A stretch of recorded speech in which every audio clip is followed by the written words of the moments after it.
연한 박지원의 그렇다면 도로 눈을 감고 가시오. 14번째 이야기입니다. 이름이란 내가 아니다. 영처자가 대청마루를 꾸며놓고 성귤땅이라 이름하였다. 그의 벗 중에 비웃는 사람이 있어 이렇게 말했다.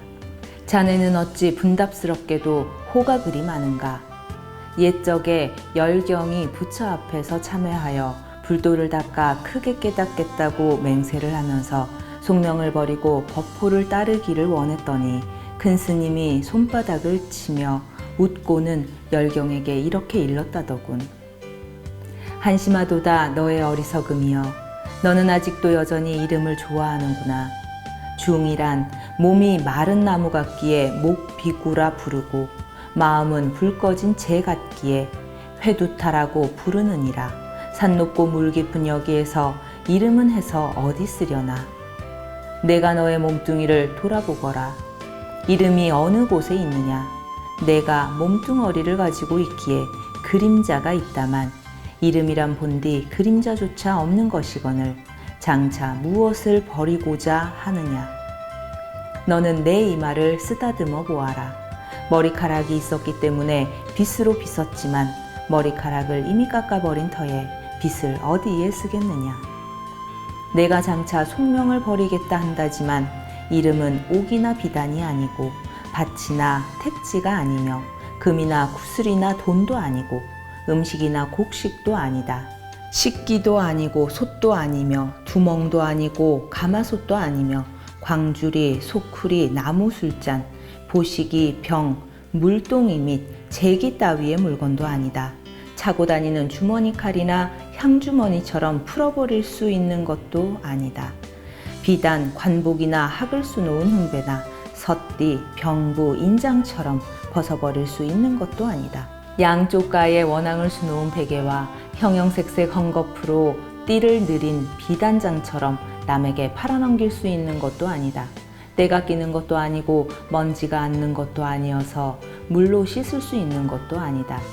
비단 조각이 목구멍에 걸린 것이 아니어서 물까마귀 깃으로 끌어내어 토하게 할 수 있는 것도 아니며 부스럼이나 헌대에 딱지가 앉는 것도 아니어서 손톱으로 긁어 없앨 수 있는 것도 아니다.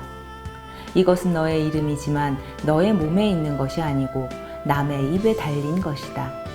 남의 입에 따라서 불러지니 좋을 수도 있고 나쁠 수도 있으며 영광스러울 수도 있고 욕될 수도 있으며 귀할 수도 있고 천할 수도 있어 함부로 기쁨과 미움이 생기게 된다. 기뻐하고 미워하기 때문에 이름을 가지고 유혹하기도 하고 이름을 가지고 기뻐하게도 하고 이름을 가지고 겁나게도 하고 또 이름을 가지고 공포에 떨게도 한다. 제 몸에 붙어있는 이빨과 입술이련만 씹고 뱉는 것은 남에게 달려있어 어느 때에 내 몸뚱어리에 돌아오는지 모르겠다. 비유하자면 저 바람 소리와 같은 것이다. 소리는 본디 헛것이건만 나무에 부딪혀서 소리를 내어 도리어 나무를 흔들리게 한다. 너는 일어나서 나무를 보아라. 나무가 고요할 때 바람은 어느 곳에 있었던가? 알지 못하는가? 내 몸에 본디 이런 것이 없었건만 이런 일들이 있게 되자 이러한 이름을 가지게 되었으며 그 이름이 도리어 자네 몸을 얽어매고 동여매어 가두어 놓고 파수를 보게 되었다.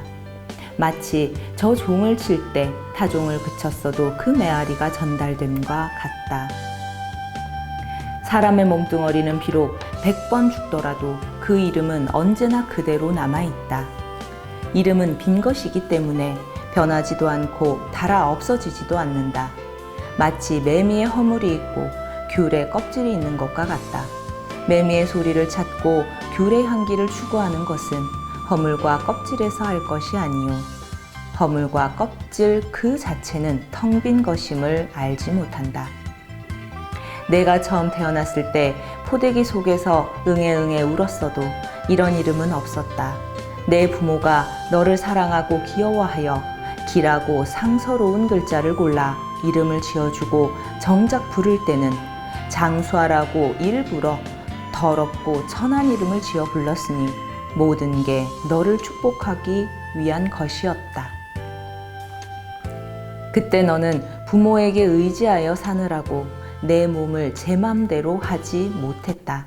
그러다가 내가 크게 성장한 뒤에서야 내 몸이 있게 되었고 이미 나라고 하는 자신을 세우고 나서는 이름이 없을 수 없게 되었다. 저 이름이 내게 와서 드디어 뗄 수 없는 짝이 되었다. 두 몸이 잘 만나서 남녀 한 쌍씩 이루고 보니 쌍쌍으로 맞는 것이 마치 주역의 팔괘와 같았다. 몸은 한 몸뚱어리건만 불려지는 이름은 너절하게 많아져서 그만 무거워서 다닐 수가 없게 되었다. 비록 이름난 산수에 놀러가고 싶어도 홀몸이 아닌 까닭에 가지도 못하고 가족들에 대한 슬픔, 가엾음, 근심이 생긴다. 좋은 친구 번님이 술을 가지고 서로 맞이하여 호시절을 즐기려고 부채를 들고 대문을 나서다가도 다시 방으로 들어와서는 가족을 생각하여 훌쩍 떠나지 못한다. 무릇 내 몸이 내 것이 되고부터는 얽매이고 붙들리는 것은 결국 여러 몸이 한 몸에 겹친 때문이니 내 이름 역시 그처럼 겹치게 된다. 어려서는 유명이 있고 자라서는 관명이 있고 덕을 나타내어서 자를 짓고 거처하는 방에는 당호가 있다. 만약 어진 덕을 가졌다면 선생이라는 호칭을 덧붙이고 살아서는 높은 벼슬 이름으로 불리고 죽은 뒤에는 아름다운 시호로 일컬어진다. 이름이 이렇게 많아지니 자연히 무거워질 수밖에 없다. 모르겠거니와 내 몸뚱어리가 장차 그 이름들을 이겨낼는지. 이 이야기는 대강무경에 나오는 말일세. 생각건대 열경은 은둔자인데도 이름이 아주 많아서 5살 때부터 호를 가졌기 때문에 큰 스님이 이렇게 주의를 준 것이네. 무릇 갓난아이는 이름이 없으므로 영아라 일컫고 약혼하지 않은 여자를 처녀라고 말하네. 자네가 영처라 한 것은 은둔한 선비로서 이름을 가지려 하지 않으려는 뜻이겠지. 그런데 지금 갑자기 성귤이라고 별호를 지었으니 자네가 앞으로 그 이름을 감당하지 못할 것이네. 왜냐고? 무릇 영아는 지극히 약하고 처녀는 지극히 보드랍네.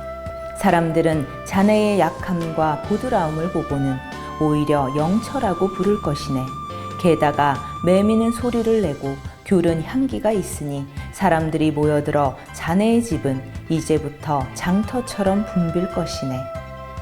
영처자가 대꾸했다.